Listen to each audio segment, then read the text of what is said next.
پھر اس نے ایک گلاس اٹھایا اور پہلے ایک گھونٹ پیا اور مزے سے کہا، واہ یار بڑے مزے کی لسی ہے، اور پھر ایک ہی دفعہ میں گلاس کو منہ لگا کر ساری لسی ختم کر دی۔ میں ابھی دوسرا گلاس ٹرے میں رکھے ہی کھڑا تھا تو اسد نے دوسرا گلاس بھی اٹھا لیا اور میری طرف دیکھتے ہوئے شرارت سے کہا، پلیز ڈونٹ مائنڈ، اور دوسرے گلاس کو بھی خالی کر کے ٹرے میں رکھ دیا اور بولا، تھینکس یار، پہلی دفعہ اتنا مزہ آیا ہے، واقعی یار لسی پنڈ کی سوغات ہے۔ میں ہنسنے لگ گیا۔ ایسے ہی ہم کافی دیر ہنس ہنس کر باتیں کرتے رہے اور پرانی یادیں تازہ کرتے رہے۔ اسد نے مجھے پڑھائی چھوڑنے کی وجہ پوچھی تو میں نے اسے کپڑے کی دکان پر کام سیکھنے اور وہاں پر آنے والی رنگ برنگی تتلیوں کا بتایا۔ تو اسد نے پوچھا، کون سے بازار میں دکان ہے؟ تو میں نے بتایا کہ کارخانے بازار میں۔ تو اسد حیرانگی سے بولا، یار ادھر ہی تو میری ماما کی بوتیک ہے۔ تو میں ایک دم حیران ہو کر بوتیک کی لوکیشن پوچھنے لگ گیا۔ مجھے یاد آیا کہ آنٹی نے مجھے اپنی بوتیک کا کارڈ بھی دیا تھا، مگر پتہ نہیں وہ کارڈ میں کدھر رکھ بیٹھا تھا، اس لیے میرے ذہن سے آنٹی کی بوتیک کا پتہ نکل گیا تھا، ورنہ ان کی بوتیک ہماری دکان سے کچھ ہی دور ایک مارکیٹ کے اندر تھی۔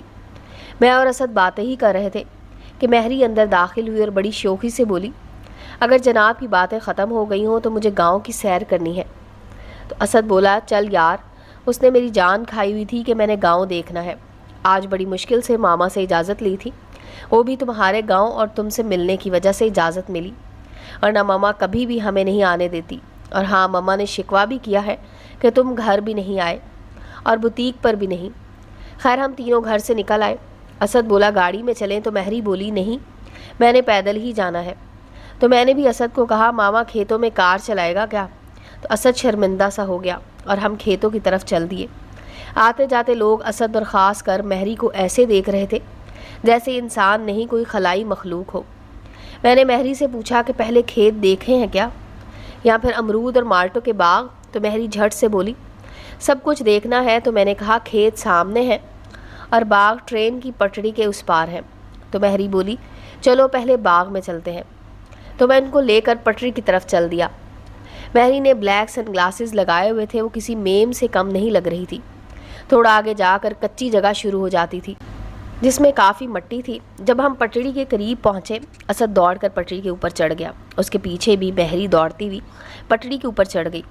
مہری پٹڑی پر چڑھ کر بہت خوش ہو رہی تھی اور چاروں طرف بڑے غور سے دیکھ کر کھلے ماحول کو انجوائے کر رہی تھی۔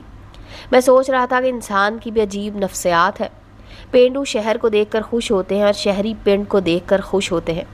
اتنے میں بھی ان کے پاس پہنچ گیا اور ان کو بتانے لگ گیا کہ وہ سامنے باغ ہے اور اس طرف فلاں چیز کے درخت ہیں۔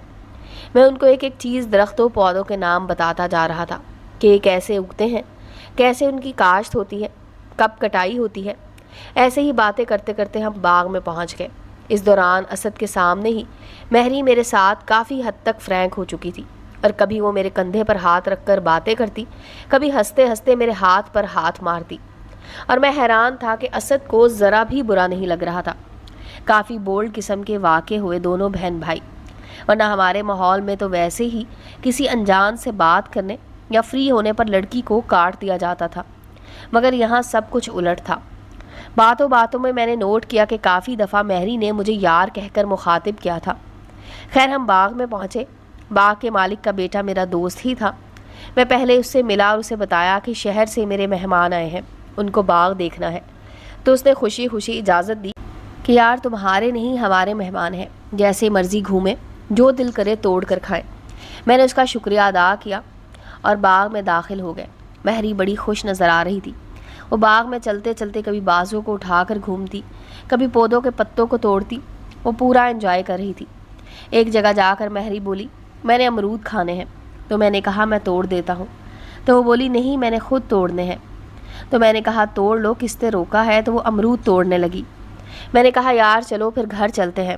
تو مہری کہنے لگی، نہیں ابھی تو میں نے پورا باغ دیکھنا ہے، اسے جانا ہے تو چلا جائے۔ تو میں نے بیچارگی سے اسد کی طرف دیکھا کہ اب کیا کیا جائے۔ تو اسد بولا، تم مہری کو باغ دکھاؤ، میں گھر جا کر آ جاتا ہوں۔ تو میں نے کہا، یار یہ مناسب نہیں، تم مہری کو باغ دکھاؤ، میں نے بس آنا جانا کرنا ہے۔ اور یہ کہتے ہوئے بھاگ کر پٹری کی طرف چلا گیا اور میں حیران پریشان کھڑا اسے جاتا دیکھتا رہا۔ تو مہری نے مجھے بازو سے ہلایا اور بولی، کم آن یار، جانے دو اسے، آ جائے گا، بچہ تو نہیں جو گم ہو جائے گا۔ تو میں مہری کی طرف متوجہ ہو گیا۔ ہم چلتے چلتے باغ کے کافی اندر پہنچ گئے تھے۔ ایک درخت کے پاس کھڑے ہو کر مہری بولی، یاسر وہ دیکھو کتنا پیارا سرخ امرود لگا ہوا ہے۔ تو میں جب مار کر توڑنے لگا تو مہری نے مجھے بازو سے پکڑ کر توڑنے سے منع کرتے ہوئے کہا، یار اسے میں نے اپنے ہاتھ سے توڑنا ہے۔ میں نے کہا، مہری وہ امرود اونچا ہے، تمہارا ہاتھ نہیں پہنچتا، میں توڑ دیتا ہوں۔ تو وہ بچوں کی طرح اچھل اچھل کر کہنے لگی، مجھے نہیں پتا، میں نے وہ اپنے ہاتھ سے توڑنا ہے، جیسے مرضی کرو، مجھے وہ امرود توڑنا ہے۔ مجھ میں ہمت نہیں تھی، شاید میری غریبی وجہ تھی یا میرا اپنے آپ کو مہری سے کمتر سمجھنا تھا، جبکہ میں بے شک غریب تھا، مگر حسن کے معاملے میں بھی نواب تھا۔ اگر وہ حسین تھی تو کچھ کم میں بھی نہیں تھا، مگر اس کے باوجود بھی میری ہمت جواب دے چکی تھی اور میں گونگا بن کر چلنے لگا۔ تو وہ مجھے جاتا دیکھ کر میرے پیچھے پیچھے سر جھکائے چلنے لگی۔ تو اچانک مجھے اسد کی آواز آئی، یاسر کدھر ہو یار؟ میں نے جب اسد کی آواز سنی تو میرے جسم میں کچھ جان آئی اور میں نے پیچھے مڑ کر مہری کو دیکھا، جو شاید میری طرف پہلے سے ہی دیکھ رہی تھی۔ کچھ ہی دیر میں اسد ہمیں ڈھونڈتا ہوا ہمارے پاس آ گیا اور کہنے لگا، یار میری تو بس ہو گئی ہے۔ میں نے کہا، کیا ہوا؟ تو اس نے کہا، یار واش روم کے چکر لگا لگا کر برا حال ہو گیا ہے۔ تو میں نے کہا، لسی کا ایک اور گلاس پی لینا تھا۔ اس کی یہ بات سن کر مہری کھل کھلا کر ہنس پڑی۔ ایسے ہی باتیں کرتے کرتے ہم نہر کی طرف سے گھر آ گئے۔ سارے راستے مہری بس نارمل ہی رہی۔ گھر آ کر امی نے روٹی کا کہا، مگر اسد کا پیٹ پہلے ہی لسی کی وجہ سے خراب تھا۔ اوپر سے امی نے دیسی گھی کا ساگ اور مکئی کی روٹی کا کہا تو اسد نے بھاگنے میں ہی اپنی عافیت سمجھی اور جلدی سے جا کر کار کی سٹیئرنگ سنبھال کر بیٹھ گیا، جبکہ مہری امی اور آپی سے مل رہی تھی اور ان کو اپنے گھر آنے کی دعوت دے رہی تھی اور جاتے جاتے بھی آنے کا اصرار کرتی رہی، اور اسد مجھے گاڑی میں ہی بیٹھا ملا، جبکہ مہری مجھ سے نظریں چرا رہی تھی۔ اسد نے مجھے تاکید کی کہ آنٹی اور آپی کو لے کر ضرور ہمارے گھر آنا۔ میں نے کہا، کوشش کروں گا۔ تو تب مہری نے مجھے مخاطب کر کے کہا، اگر آپ نہ آئے تو ہم نے بھی دوبارہ کبھی نہیں آنا۔ تو وہ مجھ سے آنے کا وعدہ لے کر چلے گئے اور میں ان کی دھول اڑاتی گاڑی کو پیچھے سے دیکھتا رہا۔